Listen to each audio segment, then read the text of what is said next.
Bom dia, irmãos. A graça e a paz do Senhor Jesus. Amém. Vamos ficar em pé para nós orarmos, nos colocarmos na presença do Senhor, agradecermos a Deus por mais esse privilégio que nós temos de estar na casa dele, aprendendo mais do Senhor e da sua palavra. Bom dia, bom dia. Oremos. Senhor nosso Deus e nosso Pai, muito obrigado, meu Deus, por estar na tua presença nessa manhã. Pedimos que o Senhor ilumine, meu Deus, o nosso entendimento, que nós possamos perceber, meu Deus, a riqueza da tua palavra, Senhor Deus, extrair, meu Deus, o conhecimento correto das tuas escrituras, meu Deus, iluminar, tendo a nossa mente iluminada pelo teu Espírito Santo, tendo o nosso entendimento mais aguçado para a interpretação correta da tua palavra e que nós apliquemos a tua palavra dia após dia, meu Deus. Sabemos que toda a escritura é inspirada por ti e nós pedimos que o Senhor nos corrija, nos oriente, nos dirija e nos abençoe, Senhor, em nome de Jesus. Use nossas vidas também para abençoar muitas outras vidas. Pedimos assim e te agradecemos em nome de Jesus. Amém e amém. Meus irmãos, dando continuidade, hoje é a última aula dessa sequência. Tem uma outra também que seria a conclusão, né? Seria uma aula só de recapitulação de tudo que já foi dito. Mas essa é oficialmente a última aula e o pastor Mateus está para avaliar ainda se terá uma outra. Certo? Nós estamos no curso Entendes o que Leis e hoje, especialmente, nós vamos falar primeiro, recapitular um pouco do que foi dito até agora e segundo, nós entrarmos no assunto da lição em si, tá? Então, pode passar o próximo. Eu fiz esse quadrozinho aqui para quem pudesse entender, né, melhor o passo a passo que foi dado nas aulas que foram ministradas aqui, tanto por mim como pelo pastor Mateus. E a primeira é mantenha a linha, a segunda foi o caminho para a preparação, a terceira o contexto, a quarta estrutura, a quinta linha melódica, a sexta texto e abordagem, a sétima enxergando Cristo. E agora falar sobre a Bíblia fala hoje. Antes de eu começar no assunto propriamente dito, irmãos, eu queria abrir um pouquinho, aproveitar os irmãos, vamos estimular mais a participação dos irmãos, né? Afinal de contas, a sala de aula, creio eu, que tem um ambiente de interação. Quando se diz que a Bíblia fala hoje, o que é que você entende quando você escuta essa expressão? A Bíblia fala hoje. O que é que vem na sua mente? Os ensinamentos são aplicados para hoje. Podem dar um exemplo?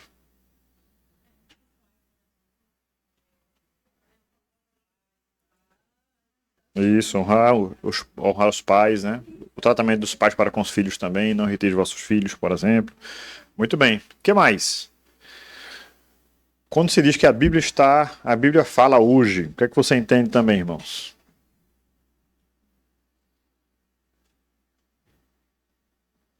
Veja, há um contrassenso em relação a essa pergunta, né?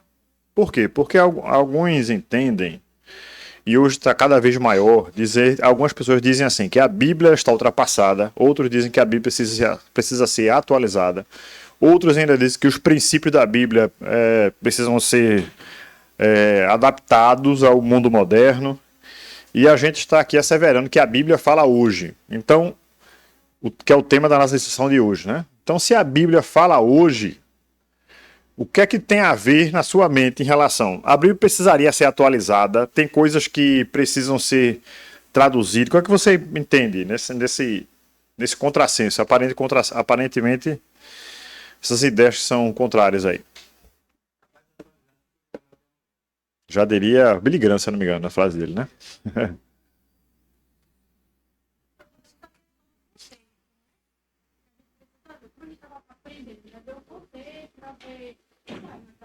Sim, sim. Perfeito.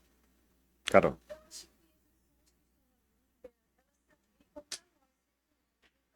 Não importa se está 1000 anos atrás ou para frente. Nós sempre vamos ter as mesmas dificuldades. Então, nós que Uhum. E que quando querem que a Bíblia seja atualizada, porque querem que Deus se adapte à pessoa. Então, ela não quer ser adaptada. Uhum. Exato. Irmãos, no nosso meio, quando eu digo no nosso meio, estou dizendo no meio cristão, tá? Nesse momento, há uma questão séria em relação a isso, né? Porque, veja, muitos de nós, não estou dizendo aqui da igreja local, tá, irmão? Quando eu digo muito de nós, estou falando da cristandade, aqueles que se afirmam cristãos. Muitos de nós, às vezes, somos muito seletivos em relação a passagens bíblicas. Então, tem coisas que nós assimilamos de uma forma muito bem, outras coisas nós não assimilamos tão bem assim. Tem coisas que nós dizemos, isso aqui foi para mim, foi algo assim, direto para mim. E outra coisa a gente foge, e outras passagens a gente foge, certo? Tem alguns assuntos que são ainda polêmicos, não deveriam ser, a meu modo de ver, mas ainda são polêmicos. Por exemplo, ordenação feminina, certo? Na Igreja Cristã Nova Vida, não se ordena mulheres. Eu acho que acredito que todos os irmãos sabem disso. Mas não se ordena mulheres. Então nós acreditamos que a ordenação feminina não é bíblica, certo? Isso é motivo de escândalo para alguns. Vou ter um infarto, né? Não é uma questão de ser superior, inferior, não tem nada a ver com isso, certo? Inclusive, quando Paulo vai falar sobre esse assunto, né, sobre a questão da mulher na igreja, ele trata de uma forma simplesmente com argumentos teológicos. Ele não usa argumentos sociais. Ele não usa argumentos em relação à igualdade, etc., ou desigualdade. Não, ele usa simplesmente argumentos teológicos. Certo? Então, isso é interessante. Porque alguns já asseveram que parece que o cristianismo é contra as mulheres. Muito pelo contrário, se você vê historicamente falando, não só o judaísmo já quebra algumas barreiras, mas o cristianismo quebra barreiras para a época inimagináveis, certo? Então, coisas como o testemunho da mulher, né? As mulheres foram quem viram Jesus ressurreto pela primeira vez, né? Então, os autores dos evangelhos dizer que uma mulher testemunhou isso é dar uma ênfase muito grande para as mulheres. Isso quebrou paradigmas gigantes na época, tá certo? Dentre outras coisas mais. Agora, pastor, como deve acontecer na igreja, né? Como deve ser a liturgia da igreja? Como deve ser o oficialato na igreja? Nós devemos ter padrões bíblicos, irmãos, e não extra-bíblicos para provar essas coisas, entende? Então, o que a Bíblia respalda, tudo bem. O que a Bíblia não respalda, então a gente deve ter cuidado com essas coisas, né? Então, quando a gente usa causas sociais, veja bem o problema disso, né? Para dizer que isso aqui, a Bíblia deve se adaptar a uma nova realidade social dos dias atuais. Isso abre um paradigma gigante. Porque os mesmos argumentos, isso eu estou falando porque eu já vi e já conversei com algumas pessoas também assim. Já tive testemunho também de pastoras que estavam frustradas em seu ministério, certo? E, por exemplo, quando se usa causas sociais, que diz assim, olha, não, mas é porque hoje, pastor, nos dias de hoje, quando os homens não estão fazendo o trabalho, Deus levanta mulheres para fazer o trabalho de homens. Isso é um argumento social, isso não é argumento teológico. O que acontece? Acontece que isso abre paradigmas, certo? Como assim, pastor? Os homossexuais, né, que defendem a causa LGBT, usam essa argumentação muito semelhante para defender a inclusão de pessoas e não seria retaliação, como posso dizer, não aceitação da nossa parte para com aquela prática homossexual, certo? Então, não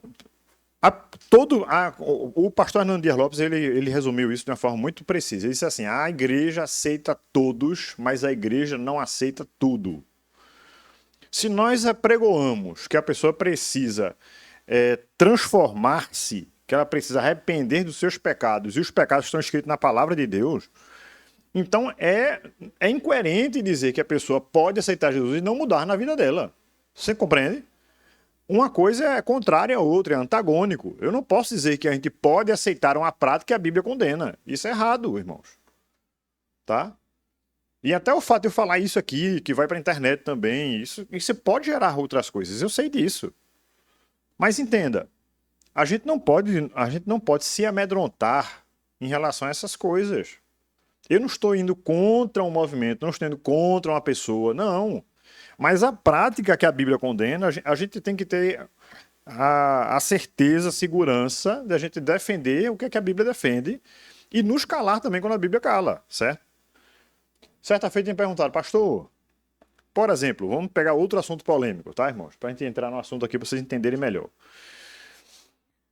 Crianças, né? A Bíblia diz que nós nascemos debaixo do pecado, somos por natureza filho da ira, nós somos inimigos de Deus, né?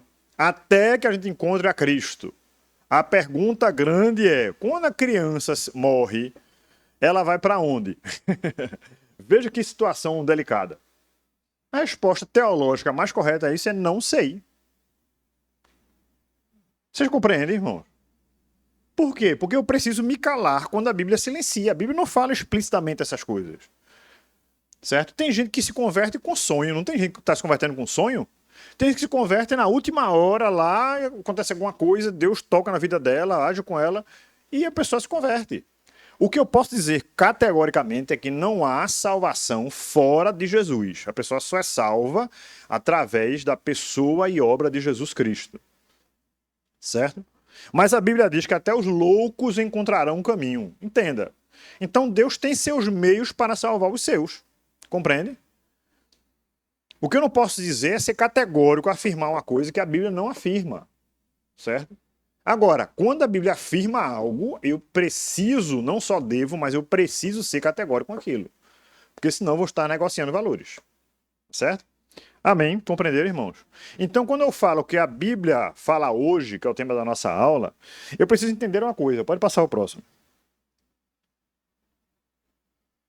Veja, o grande erro, né, um dos principais erros teológicos que as pessoas aplicam, né, quando elas estão aplicando a Bíblia para a atualidade, é fazer isso aqui. Ó. Pode passar o próximo. Pega o texto e quer direcionar e ir direto para o que o texto quer dizer hoje. Certo? Vou dar um exemplo, né? Eu já dei na outra aula também que eu dei há 15 dias atrás, mas, por exemplo, a história de Davi e Golias. Né? Davi foi um jovem de pequena estatura, né, que a armadura de Saul, ele não conseguia nem levantar a armadura de Saul, que era um homem comum, quanto mais de contra um gigante. Né? Aí eu pego o texto lá e digo assim, olha, qual é o gigante na sua vida? Né? Eu estou pegando o texto e estou desconsiderando todo o contexto dele e aplicando diretamente que a gente pode e deve vencer os gigantes.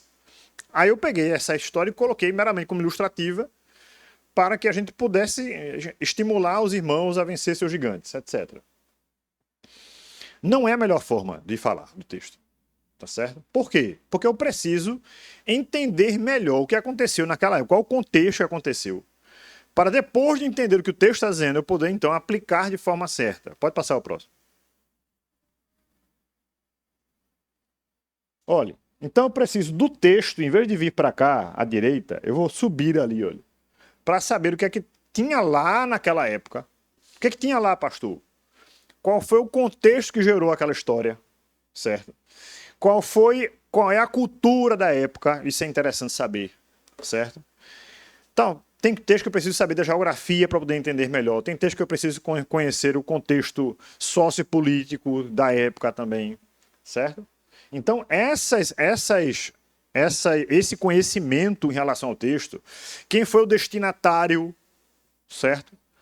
Porque o evangelho de Marcos é tão diferente do evangelho de João, por exemplo. Porque o evangelho de Marcos, de Mateus e de Lucas são tão semelhantes em alguns aspectos, e em outros totalmente diferentes. Certo? Porque João ele escreve de uma forma... Porque João escreveu tanto tempo depois dos acontecimentos e os outros discípulos escreveram tão recente. Entenda? São perguntas que eu preciso fazer para entender melhor o texto. Certo? Então, por exemplo, Quando João escreveu o Evangelho, vou dar alguns exemplos aqui para vocês entenderem. Havia não posso nem chamar de seita, mas um movimento dentro da igreja chamado gnosticismo. O gnosticismo ele unia o pensamento grego com a teologia dentro da igreja, a teologia cristã, e teve uma confusão de algumas coisas que eles começaram a acreditar errado, certo? E apregoava que o cristão, depois de convertido, precisava ter um conhecimento maior sobre si mesmo.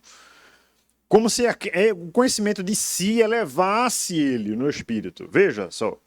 Isso causava dentro da igreja uma seleção de pessoas. Então, essas pessoas que têm um conhecimento, um autoconhecimento maior, elas vão estar num grupo mais seleto. São pessoas mais iluminadas, mais espiritualizadas, entende? Então, e no gnosticismo tinha várias coisas da filosofia grega, como, por exemplo, a filosofia grega é muito dualista. Então, você vai ver muito alto e baixo, direita e esquerda, forte e fraco. Então, por exemplo, quando vai dizer que a matéria ela é má, certo? Quando Jesus vai falar sobre isso, né? Então, a matéria é má. O que acontece? Mas se a matéria é má e Deus é bom, Deus não pode, veja só, um dos pensamentos gnósticos. Deus não pode, de forma alguma, ter se tornado a matéria. Deus não pode ter encarnado. Certo? Deus não pode ter se tornado homem porque a matéria é má. Então o que aconteceu? O que os homens viram ali foi algo como uma projeção, foi algo como Ele adotou uma forma humana, mas não se tornou homem de fato. Parece bobagem uma coisa dessa, né? Mas qual o desdobramento disso? Ele não morreu. Se ele não morreu, não ressuscitou. Estão compreendendo? Veja a consequência de um pensamento, aí vai desencadeando outras coisas mais. E se ele não morreu pelos nossos pecados, então nós estamos perdidos, irmão. Entendeu? Se nós somos salvos por causa do sacrifício de Jesus, e se ele não morreu, então estamos perdidos. Tá? Então, eu preciso entender bem o contexto. Aí, João, no seu evangelho, vai falar de vários elementos, vai citar vários elementos do gnosticismo, que se você não conhecer o gnosticismo, você vai passar aquilo ali. Não estudar o gnosticismo. Veja que coisa. Certo?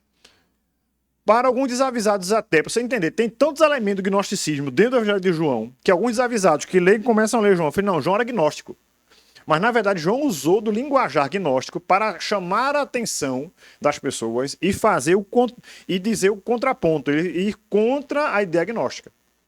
Tá certo? Então, isso é importante a gente saber. Ok? Vamos lá. Pode passar o próximo. Então, o que faz a gente ler o texto e a gente extrair a ideia correta do texto é a exegese bíblica. É quando você extrai do texto o pensamento correto, certo? E coloca na sua mente. É como se você estivesse tirando daqui e colocando aqui, certo? Por que isso aqui é importante? Porque eu não posso... É claro que, como eu disse já na aula há 15 dias atrás, a gente não vai ler nada. A gente não lê nada, irmãos. De uma forma totalmente sem influência, tá? Isso não existe. Mas quando eu entendo que há uma influência do meu pensamento na forma que eu leio qualquer coisa, inclusive a Bíblia, eu preciso entender, então, que eu preciso... Opa, isso aqui é da minha mente que está influenciando eu entender errado, né? Ou é o texto que está dizendo. Eu preciso fazer esse discernimento, compreende? Quando eu leio qualquer coisa, inclusive a Bíblia, dessa forma, eu consigo discernir melhor, eu consigo separar melhor e procurar entender melhor o texto. Tá bom? Ok? Vamos lá, pode passar o próximo. Então, do lá, e então aí,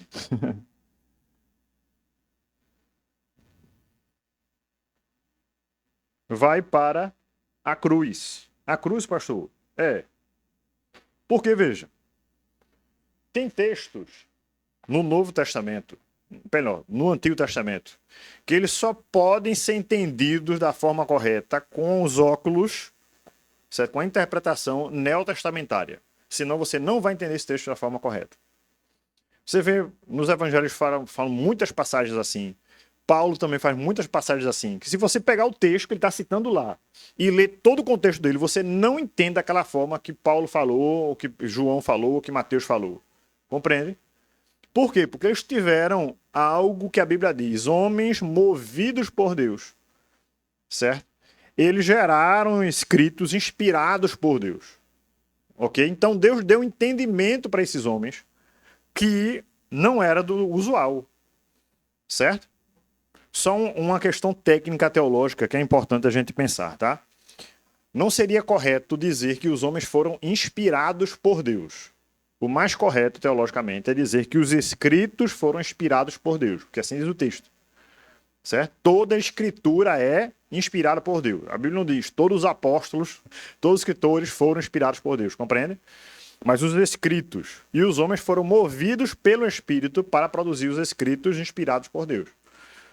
Ok? Isso é importante a gente entender. Então, quando a gente pega o Evangelho e a gente lê o primeiro Evangelho, um exemplo, e vai para o Antigo Testamento, você consegue perceber muito mais coisas que você não percebia antes. Ok? Isso é muito importante. Pode passar o próximo.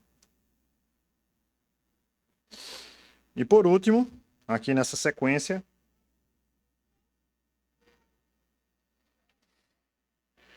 hoje, né? Agora, como é que eu faço, pastor? Uma vez que eu fui para o texto, entender o texto pela exegese, para saber das minúcias mais do texto. Depois, tem uma leitura através da ótica do Evangelho.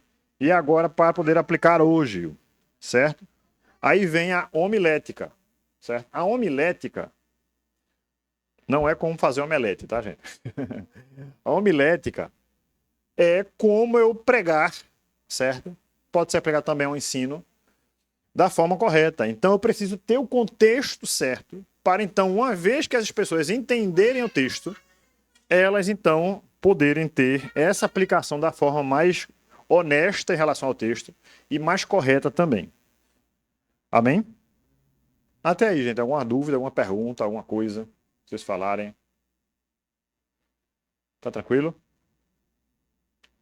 Costumo dizer o seguinte, quando vocês não perguntam, eu pergunto para vocês, tá? Alguma pergunta, mas... Pois não.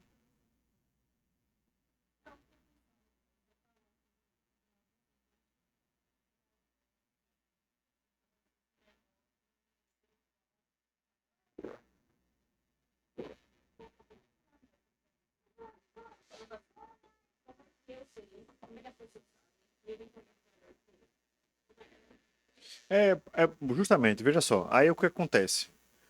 Eu sei como posso fazer você se conhecer melhor. Isso causou um grupinho da igreja de pessoas que se achavam superiores que outras, entendeu? Que participavam de reuniões que outras não participavam. Não, não, não. Você tem interesse em conhecer? Tem. Então participe na reunião tal que a gente vai falar mais sobre o autoconhecimento. Aí nessas reuniões tinham muito elemento da filosofia. E aí, assim, tinha esse separatismo dentro da igreja, né? Irmão, veja só, deixa eu abrir um parênteses em relação a isso, que eu acho importante. Nós somos muito facilmente levados ao separatismo, certo? E isso é muito ruim, e a gente precisa saber disso. Nós somos muito facilmente levados à predileção de coisas, certo? A gente, às vezes, tem dificuldades em perceber melhor ou abrir mais o coração em relação à ação do Espírito Santo, independente de quem quer que seja. E, claro, se tiver, eu tendo conhecimento da palavra, certo? Como assim, pastor? Vou explicar melhor o que eu estou dizendo para você. O que eu preciso... Escute só, irmão. O que eu preciso me aproximar mais de Deus. Ler mais a palavra, orar mais, buscar mais a Deus. Que naturalmente, quando a pessoa estiver falando algo que é de Deus, eu vou perceber que aquilo é de Deus. Compreende? Eu vou perceber que Deus está falando ali. Certo? Mas muita gente hoje em dia o que faz? O pastor fulano de tal, Não, quando ele fala é uma coisa... Aí o cara começa a falar um monte de besteira, certo? Como tem alguns pregadores que começam numa linha e terminam em outra, né? Mas é o pastor fulano de tal, então ele está certo. Se é o pastor fulano de tal que falou isso, ele está certo.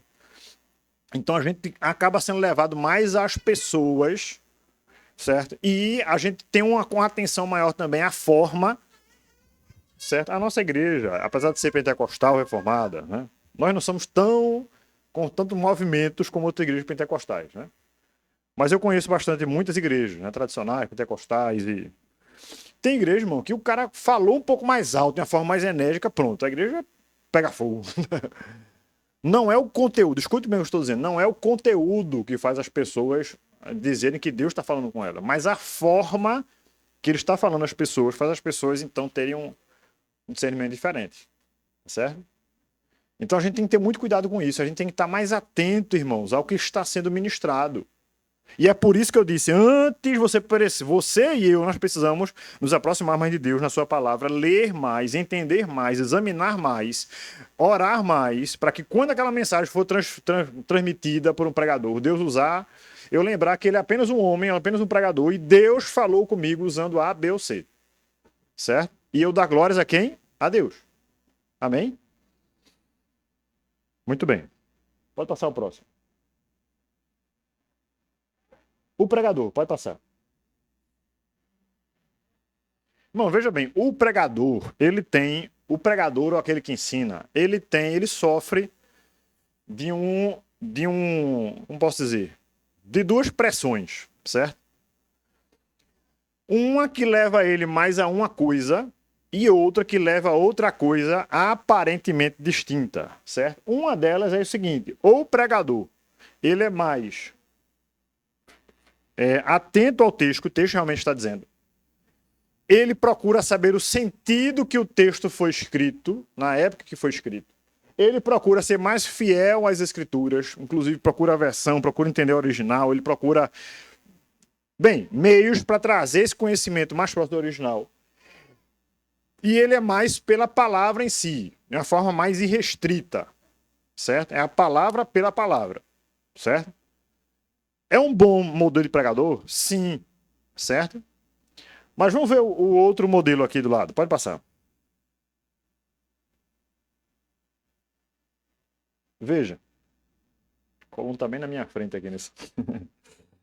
Veja, o outro é mais o hoje, certo? O que é que a Bíblia está falando para você hoje? Então você vai ver muitas mensagens, muitos pregadores hoje assim também, né? Falando muito sobre o âmago da pessoa, sobre a dificuldade que a pessoa está passando, sobre, o contexto atual, né? A preocupação dele também é a mensagem ser mais compreendida pelas pessoas, certo? Então, ser uma linguagem mais popular, com mais clareza, o possível que as pessoas entendam. O segundo, ele tem uma preocupação de ser relevante para as pessoas, certo? Que as pessoas vejam que ele é uma pessoa que leva conteúdo a elas, né? Que transmite algo de Deus para elas. E por último, é uma pessoa que tem uma preocupação maior em relação ao mover do Espírito, certo? Quando tem, né? Porque às vezes tem estudinho, mas não tem essa preocupação com o Espírito. É só para aparecer mesmo. Então tem uma preocupação maior com a ação do Espírito Santo. Quer que o Espírito Santo toque nas pessoas, certo? Aí eu lhes pergunto, qual é o melhor, gente? O modelo A ou B? Posso passar o próximo aqui? Quem falou? Verão. A junção dos dois, né? Você não deve pensar que precisa ser necessariamente um ou outro. No seminário, gente, no primeiro seminário que eu fiz, dizia-se muito, fulano, quando vai pro seminário, começa a estudar, esfria mais na fé. Parece um estigma, isso.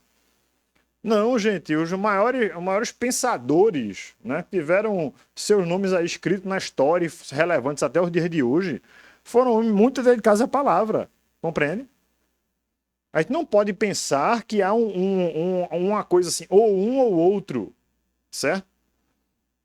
Foi por causa de pessoas mais eruditas no conhecimento que você está pegando a Bíblia aí, que foi escrita em hebraico, aramaico e grego, que traduziram para a linguagem que nós estamos lendo hoje, o português. Estão compreendendo? Não posso dizer que essas pessoas são menos espirituais, estão entendendo? Então a gente precisa entender que Deus move pessoas, Deus usa pessoas, certo? Para o fim que ele deseja. Tá? Então você pode juntar pessoas que amem o texto, certo? Mas amem também transmitir essa mensagem para hoje. Você pode ver pessoas que amam aprender, perscrutar mesmo o sentido do texto, mas também traduzir essa mensagem para uma mensagem mais cotidiana. Uma pessoa que é fiel às escrituras, mas ao mesmo tempo, por ser fiel às escrituras, a sua mensagem ela é relevante. tá? Estou colocando, fazendo o link entre os dois aqui, tá? Uma pessoa que ama profundamente a palavra e por amar a palavra, ela sim, ela é dada, ela quer ser cheia do Espírito Santo, quer ser usada pelo Espírito Santo, certo? O pregador mesmo, irmão, penso eu, que mesmo que eu entenda, um exemplo, todo o trabalho, né, de preparar uma mensagem, de você examinar o texto, de você abrir livros diferentes, de você procurar o original, de você examinar tudo isso, mas o pregador também tem que estar aberto para que, se daquele momento do púlpito lá Deus mandar dizer outra coisa, você vai dizer também. Eu não vou engessar, não, isso aqui o Espírito Santo está me dizendo, mas não estava no meu script. Não existe isso, tá? Ao mesmo tempo, não existe dizer assim, não, eu não vou preparar a mensagem que Deus, o Espírito Santo vai fazer um download na hora da mensagem, eu vou... Não, irmão, tá? Certo? Isso é irresponsabilidade. Eu preciso me preparar, eu preciso cuidar mais das coisas de Deus, eu preciso fazer aquilo que eu preciso fazer com excelência. Amém? Pode passar o próximo. Veja, um texto bíblico que tira um pouco esse dualismo entre essas duas coisas, tá? Hebreus 3,7. Quem pode ler aí o que diz Hebreus 3,7?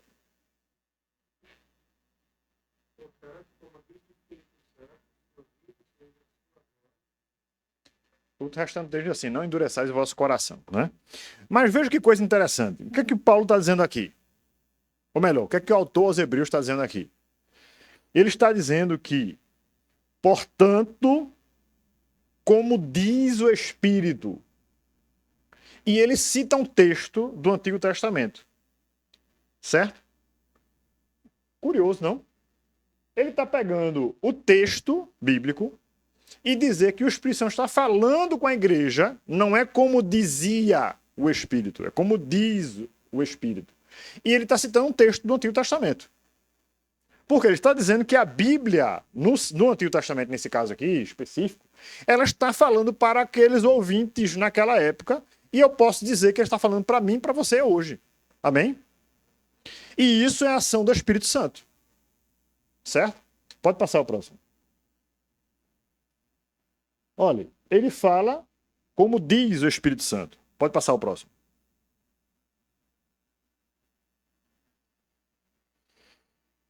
E o texto que ele cita é lá em Salmo 95. Ok? Então, o que vem a ser isso? Eu preciso entender o que o texto está dizendo. E essa aplicação do entendimento para os dias de hoje, eu preciso abrir meus ouvidos, que Deus pode estar falando comigo, com você, através do texto, e a gente só esperando o pregador aplicar. Compreende? Irmãos, escute uma coisa, uma regra básica de hermenêutica bíblica, de interpretação bíblica, uma regra básica. De hermenêutica e de homilética também, certo? Que é a arte de pregar. A forma mais pura de o pregador transmitir a palavra de Deus é na leitura do texto. Tudo mais que ele vai falar sobre o texto, por mais próximo que seja do original, por mais dedicado que ele tenha feito sobre o aprendizado, ainda é susceptível à falha. Compreende? Mas o texto em si, não. Então tem pregadores hoje que às vezes vai fazer uma pregação, nem lê o texto direito, ou lê de uma forma corrida para entrar no tema que ele quer abordar. Certo? E a gente não deve ser assim, a gente deve ter um cuidado muito grande com o texto, irmãos. Olhe, veja só, olhe para cá um pouquinho. Não chegam aí cansado, tudo, vem para cá para a igreja, senta numa cadeira acolchoada, o arzinho frio no cangote. Irmãos, olha só. Quão importante esse livro aqui é para você, sinceramente. Eu soube de uma história de um muçulmano e um cristão, né? O muçulmano começou a falar com o cristão e começou a ouvir a mensagem dele e achou muito interessante, muito curioso, né? Aí disse, eu posso conhecer um pouco mais? Ele pode, vir na minha casa. Aí convidou para casa dele, né? Quando o muçulmano chegou lá, na casa do cristão, quando chegou lá, ele fez, pronto, inclusive isso que a gente está conversando tem na Bíblia. Aí chegou lá, pegou a Bíblia, que estava embaixo de outras coisas, tem outras coisas em cima, assim, tirou as coisas de cima. Aí pegou, ele fez, ei, peraí. É assim que você trata seu livro sagrado? Cheio de coisa em cima aí, você... Não quero nem lhe ouvir mais não.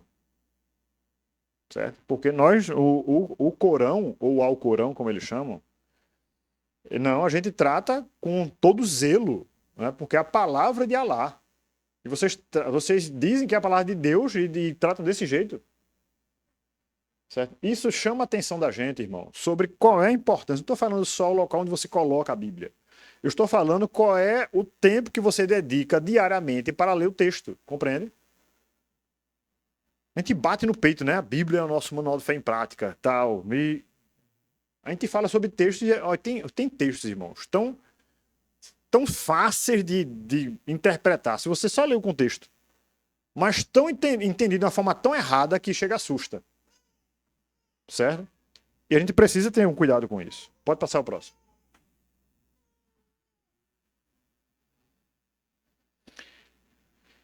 Então, são 5 passos sobre passos importantes para a fiel transmissão do texto. Primeiro passo é a oração. Pode passar o próximo. Alguém lê, por favor, esse slide aí, rapidamente? Só sobre, citando o texto e o que é que o texto fala.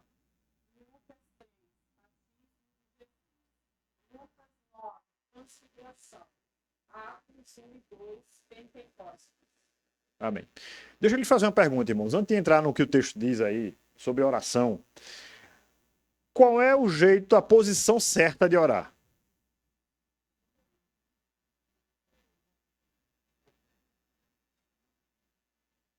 E aí? Qual é a posição certa de orar? Em espírito. Mas sentado, em pé, deitado, coberto com lençol. E aí? Qual é a forma errada de orar, irmão? Não orar. Irmãos, a forma certa, de fato, não tem, certo? Tem algumas formas recomendadas para alguns momentos, certo? Até biblicamente falando, para a gente ver isso. Mas a forma errada tem, né? Aí eu vou orar aqui na minha cama. Aí você pega o cobre, né? Liga o ar, deita lá com chorar aqui, né? Daqui a pouco tá roncando, né? Então, irmão, veja só. Você precisa orar com reverência, certo? Então, o que esses 3 textos têm em comum? Primeiro, no batismo de Jesus, mostra que Jesus estava orando ao Pai ali. No texto antes da transfiguração, ou seja, que Jesus subiu ao monte com Pedro, Tiago e João, e eles viram Jesus transfigurado ali, Jesus estava orando antes. E por último, antes de descer o Pentecostes, a igreja estava reunida orando. Certo? E a igreja estava orando aqui em Pentecostes sentada, viu, irmão?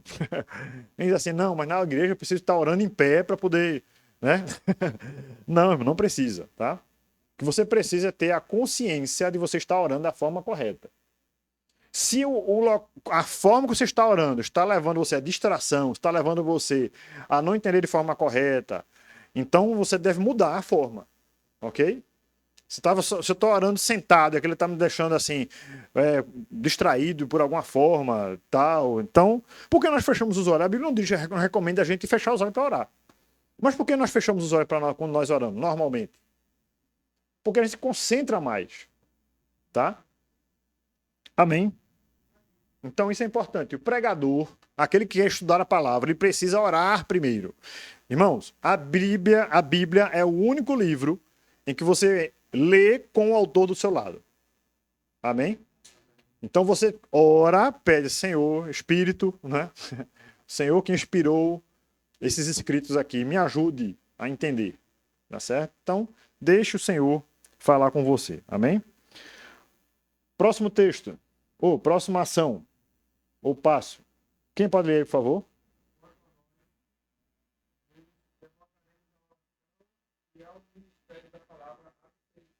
Amém. Então veja só.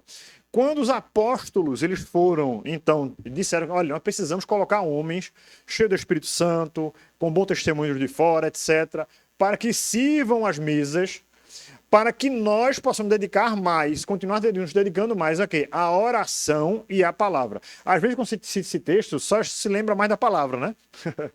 Mas, na verdade, é a oração e a palavra. Porque, veja só, acho que foi Charles Spurgeon que disse Perguntaram a ele qual é o mais importante, é orar ou conhecer mais, ler mais a palavra? Ele fez, olha, é como se perguntar a um pássaro qual é a asa que é mais importante para ele, a da direita ou da esquerda? Sem nenhuma das duas ele voa, tá? Então a gente precisa se dedicar tanto a um quanto a outro também. Amém? Pode passar ao próximo. Quem lê aí que está nesse texto? O segundo ponto é a argumentação. Atos 17. Quanto, irmãos? 2-5. Veja só. Se você abrir Atos 17, 2-5.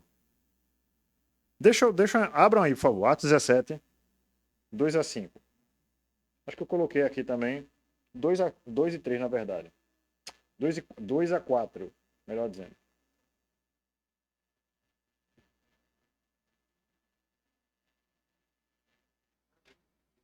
Olha, no texto aqui pode. Passou, não foi? Pronto. Então veja, só para você entender, não precisa. Só foca aqui, irmão. Não precisa você abrir agora, não, tá? Eu até lembrei que eu tinha transferido já a parte do texto. Veja só o que o texto está dizendo aqui. Primeiro, que Paulo discutiu com eles a respeito das Escrituras. Certo? Discutir aí é dialogar. Certo? É você interagir com a pessoa. É você falar algo, está sujeito também a perguntas, está sujeito a dúvidas, está sujeito a interrogações, está sujeito a questionamentos, está sujeito às pessoas não aceitarem. Ok? Então a discussão aqui, o diálogo sadio, ele é muito importante, a gente está preparado. Agora, cá para nós, irmão, você está preparado se as pessoas perguntarem a você as coisas da palavra? Né? Porque a gente sempre fica muito mais cômodo, muito mais à vontade quando a gente está só falando, né? E não há questionamento. E quando a gente argumenta, não, mas eu não acredito assim. Ontem mesmo, conversando com uma pessoa, eu falando, comecei a falar com essa pessoa e depois fui querer entrar um pouco mais na palavra de Deus, tudo.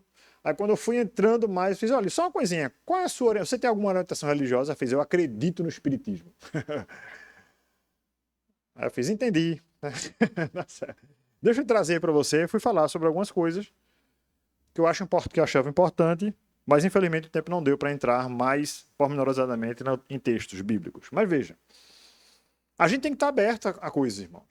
Né?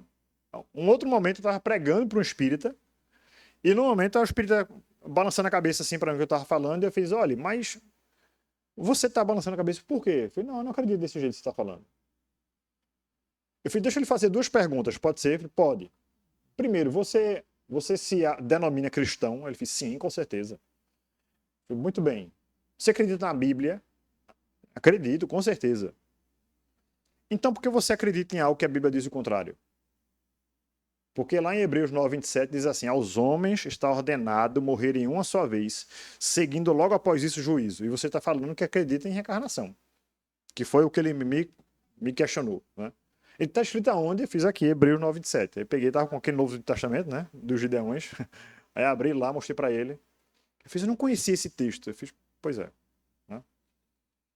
Então, gente, podia ser o contrário também. Podia ser ele pegar um texto e mostrar para mim, tá? Como já aconteceu, viu? Até com ateu abrindo. E aquele texto lá? O que você diz sobre aquele texto? Eu fiz, olha, me desculpe, mas deixa eu dizer o que esse texto quer dizer para você. Eu pude refutar o argumento dele.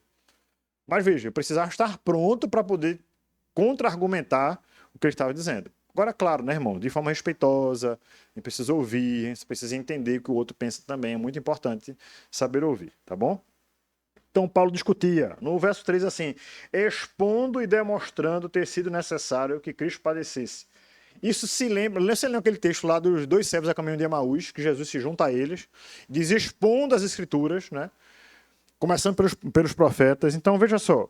Da mesma forma, Paulo expunha as escrituras. Hoje em dia, você vê muitos pregadores, muitas pessoas ensinam, querendo falar sobre algo que ele acha que é certo. Certo? Você não pode estar assim, você tem que mudar isso. Deus não se agrada que você é assim. Deus se agrada que você é desse jeito, aí chora, se emociona, tal, mas não falou nada com nada, conteúdo vazio. Certo? Aí, como eu disse, como as pessoas às vezes cuidam mais da forma, eita, Deus falou comigo aquilo ali. Falou nada, irmão. Falou coisa nenhuma. Pastor, você está dizendo? Sim, porque se ele falou alguma coisa contrária à palavra, Deus não falou com você. Certo? Irmão, veja só, não existe, escute só, só pra gente brincar um pouquinho. Não existe pessoa que eu conheci até hoje que fazia o auditório, os seus ouvintes, mexer mais do que Silvio Santos.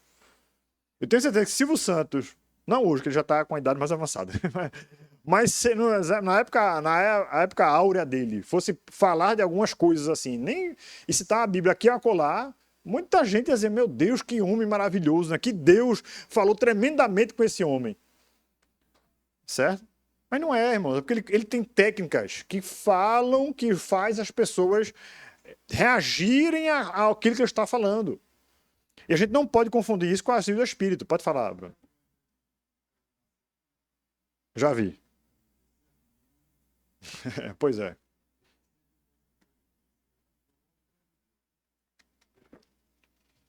Pois é. Ai, ai. Vamos lá, irmãos. Já ia brincar com vocês aqui, mas não vou brincar, não. Vou ficar mais sério. E por fim, irmãos, veja só, eles foram persuadidos. Pastor, a gente pode persuadir as pessoas? Sim. Não há nada de errado a você tentar convencer alguém sobre o que você está falando é logicamente correto. Não há nada errado nisso. Mas eu tenho que lembrar que a fazer a pessoa acreditar não é ação minha, é ação do Espírito. Compreende? Mas que eu tenho que levar a pessoa a entender a lógica do Evangelho, sim. Pastor, a lógica do Evangelho, pastor, me desculpe, mas isso não está... Vou citar então um texto bíblico para dizer isso para você, né? Nós devemos estar sempre prontos a responder qual é a razão, escute só a palavra que Pedro usa, a razão da esperança que há em vós. Então a esperança que há em você, ela é racional. Amém? E eu preciso estar pronto para responder a quem perguntar qual é a razão da esperança. Amém? Muito bem, pode seguir o próximo. Consideração. Conheça o público para o qual você está falando. Paulo pregava com abordagens diferentes para os judeus, pagãos e reis. Então, quando Paulo ia para público diferente, ele usava linguajar diferente. Certo? Ele usava um linguajar mais apropriado para a ocasião. Como o próprio Paulo diz em outro momento, fiz-me de tudo para com todos, para por todos os meios conquistar alguns. Vou repetir. Fiz-me de tudo para com todos, para por todos os meios conquistar alguns. Certo? Fiz-me judeus para com judeus, gentios para com gentios. Certo? Isso não quer dizer que Paulo mudava o discurso dele. Ele mudava a forma de falar o mesmo discurso. Compreende? Infelizmente, algumas pessoas mudam o discurso diante de certos públicos. Certo? Irmãos, cá para nós. Deixa eu trazer uma coisa assim. Eu gosto de trazer coisas sem mudar um pouquinho, você abrir um pouco sua cabeça mais, né? Porque eu também funciono mais assim, quando algumas coisas mexem mais. Veja só. Vou pegar um ambiente. Digamos que você está no ambiente do seu trabalho. Certo? Aí, nesse momento, lá na sala, lá tem um espírita, uma pessoa do candomblé, um ateu e uma drag queen. Certo? No ambiente do seu trabalho. Aí juntam todos lá, faz assim, fulano, né? Rômulo, vem cá, Rômulo. Aí Rômulo, pois não. Ó, Rômulo, vem cá. A gente vai fazer uma oração aqui, a gente vai cada um chamar, né? Ele vai chamar a entidade dele, vai chamar uma coisa assim, né? E a gente vai fazer uma coisa assim, porque Deus, ele está aqui, Deus ama a todos igualmente, não é? Aí Rômulo, rapaz. Se você disser não é, não é. Não foi a melhor forma que você transmitir o que você queria. Se você disser que é, foi pior ainda. Então, como é que eu saio dessa, pastor? Você tem que contextualizar. Tá? Eu ouvi uma frase, irmãos, que eu nunca mais esqueci disso. Isso serviu muito para mim. Olha, vem cá, me diga uma coisa. Você que é pastor, você que é crente e tal, me diga uma coisa. Isso aqui é assim ou assim? Diga só sim ou não. É isso ou isso? A frase é o seguinte, olha. Você tem tempo para que eu possa explicar a você a minha resposta? Compreende, irmãos? Tem coisa que você não tem que se apressar para dizer sim ou não. Você precisa contextualizar. Isso é uma das regras básicas para a argumentação e levar em consideração o público que você está falando. Compreende?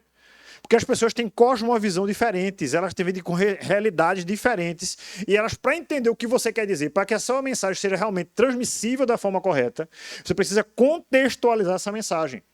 Ora, Paulo, quando estava lá em Atenas, lá no Areópago, Paulo não começou falando sobre a ressurreição de Jesus, não. Você compreendeu? Paulo começou a falar, a citar filósofos, certo? Paulo começou a falar sobre a religiosidade dele extremada que havia em Atenas. Citou um dos túmulos que ele tinha visto lá, um altar que tinha ao Deus desconhecido. Ele contextualizou, chamou a atenção dos seus ouvintes para falar tudo o que ele ia falar, até chegar a um ponto que ele sabia, e Paulo era muito preparado, que sabia que havia um ponto de divergência entre eles. Mas até ali ele tinha chamado a atenção de alguns e seria mais fácil aquelas pessoas para os quais ele estava voltando a mensagem dele, essas pessoas, Deus tocar através da mensagem esclarecida e Deus colocar a fé no coração dessas pessoas, entende? Mas ao mesmo tempo ele sabia também que alguns iam rechaçar a mensagem dele e iam querer até apedrejá-lo. Ok? Amém? Então contextualizar é muito importante. Pode falar, irmão. Sim, ótimo.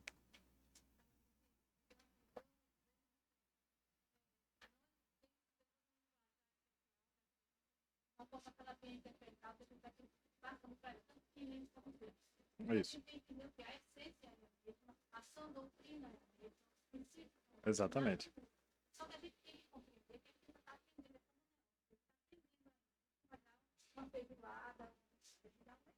Exato.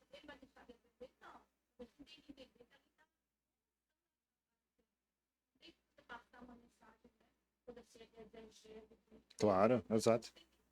Uhum.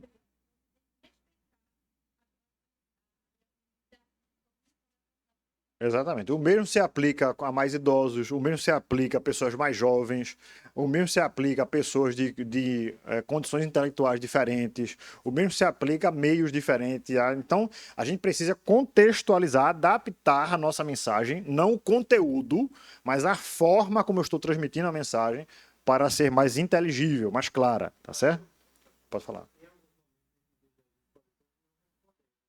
Sim. Ah.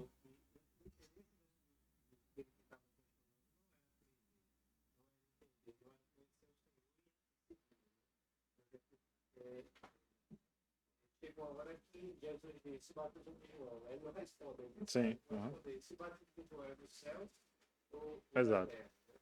E eles disseram, se a gente disser do céu é isso, se a gente disser da terra é aquilo, então eles ficaram calados. E Jesus, nem eu correndo de responder. Exato.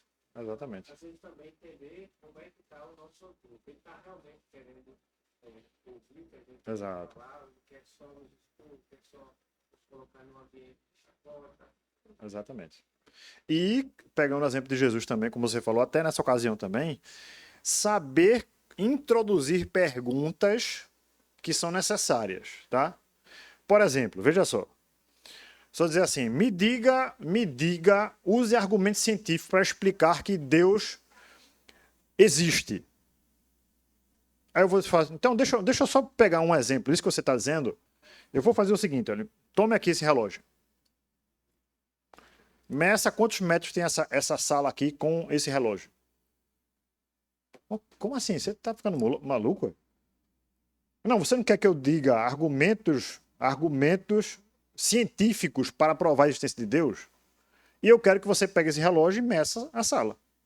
Não, mas não é com relógio não se mede a sala. Pois bem, com um argumento científico não se explica a existência de Deus. Compreende? Você está usando parâmetros diferentes.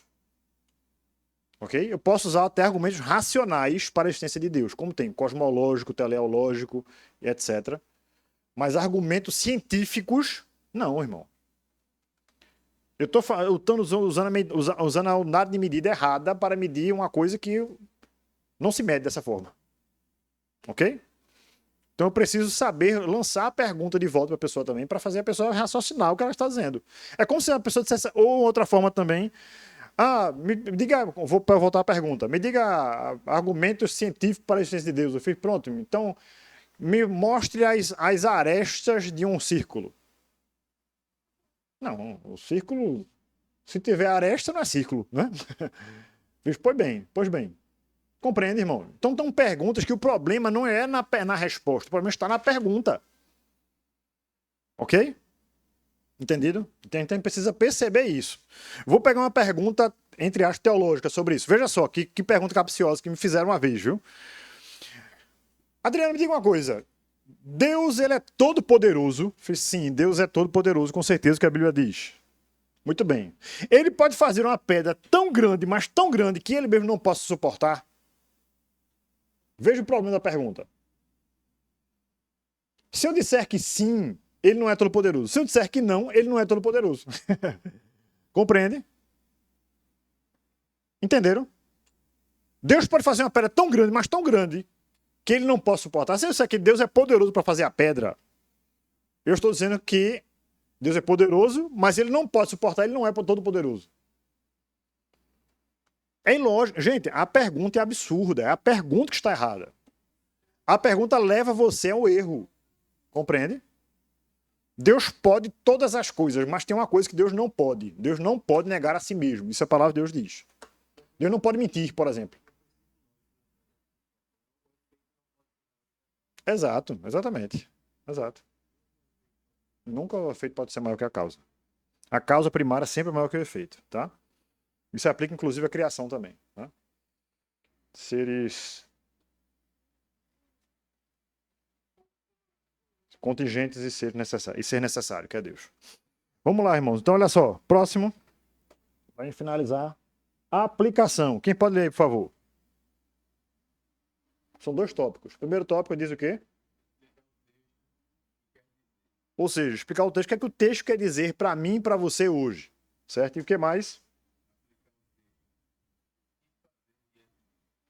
Certo? Então, o que fazer diante dessa verdade? O texto, a pregação, o ensino, tem que levar você e a mim a que nós possamos colocar isso em prática de imediato. Certo?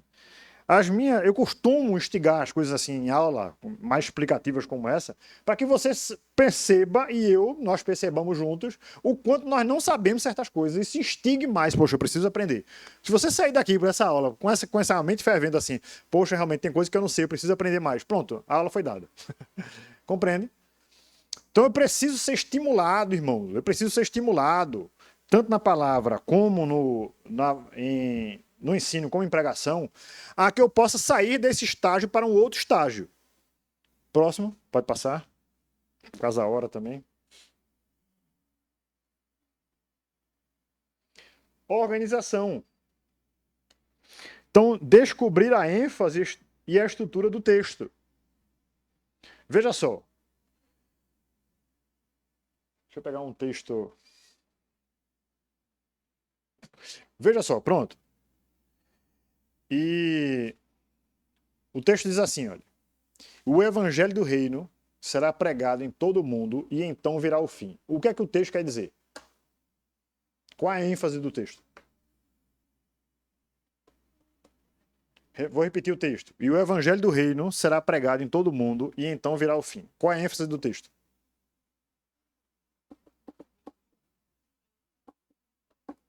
Certo, mas quer estimular o quê? Não. Compreende? Veja, que eu acabei querendo, eu fiz de propósito isso, querendo induzir você a entender de uma forma incorreta, certo? O texto não quer estimular você a pregar mais. Eu tenho que pregar mais o evangelho para o fim vir logo. Não, o texto não é isso, irmão.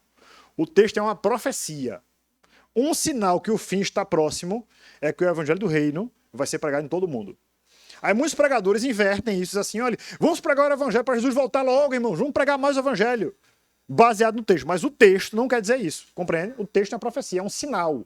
Para que quando essas coisas acontecerem, eu saber que o fim está próximo. Ok? Compreendem? Veja que coisa, né?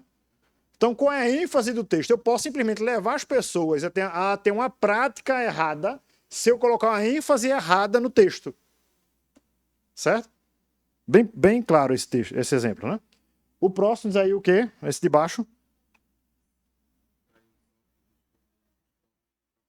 Veja, eu não gosto, irmão, veja só, pastor Adriano, né? Não gosto de pregar sermões temáticos, certo? Apesar de eu já ter pregado algumas vezes e prego, eu até posso pregar também, não tem problema. O problema é o seguinte, acredito que enriquece mais a mensagem, e na nossa denominação tem muita ênfase também em relação à mensagem mais expositiva, mas há 3 tipos de mensagem: expositiva, textual e temática, basicamente, né? Então, a expositiva, você vai expor mais o texto, expor menor do texto. A textual também vai falar sobre o texto, mas de uma forma assim, não tão pormenorizada como a expositiva. E por último, a temática, você vai pegar um tema e pegar um texto que fala sobre aquele tema. E aí você corre mais o risco de quem não tem um embasamento teológico maior, de você fugir, certo? E aí pode causar outros problemas, tá? Pode passar o próximo. Quem pode ler aí rapidinho, por favor, pra gente? Estamos caminhando para o final.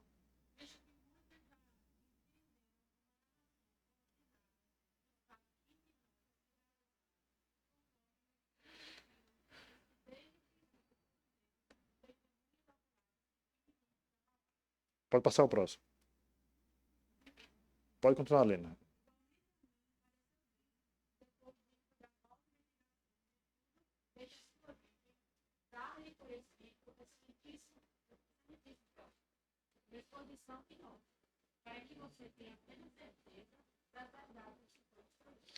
Veja só, irmão, que coisa interessante, né?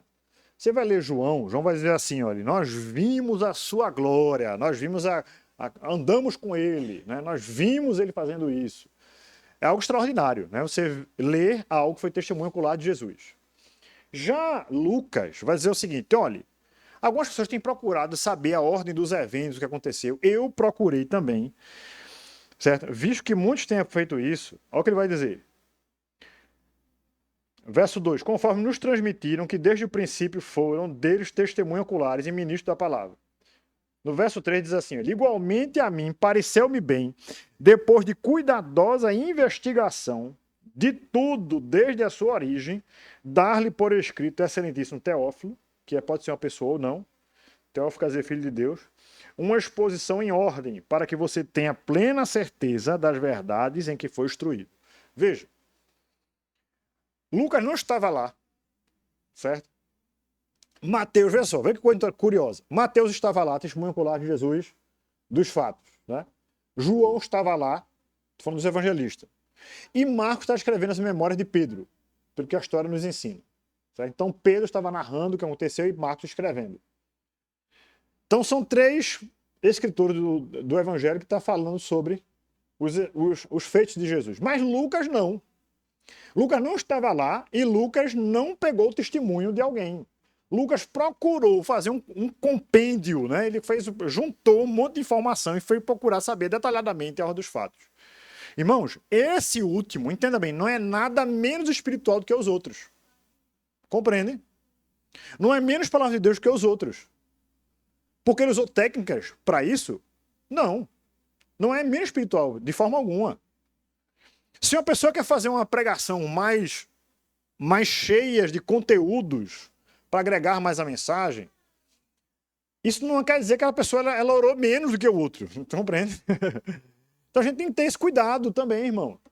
Às vezes é uma preocupação muito grande em relação a algumas coisas, enquanto a outras falha. Ou então alguns querem que seja uma pregação extremamente técnica com as coisas. Eu já vi pregadores que só queriam falar só técnica, e no final, 0 de palavra. Até aplicavam até da forma certa também. Mas você vê, o pregador em si não tinha. Parecia vazio, parecia uma casca oca. Certo? Então a gente precisa ter muito cuidado com isso, irmãos. E a nossa aula já terminou com esse slide. A gente tem que ter muito cuidado com isso. Certo? Para quê? E eu quero que vocês saiam daqui dessa aula pensando nisso.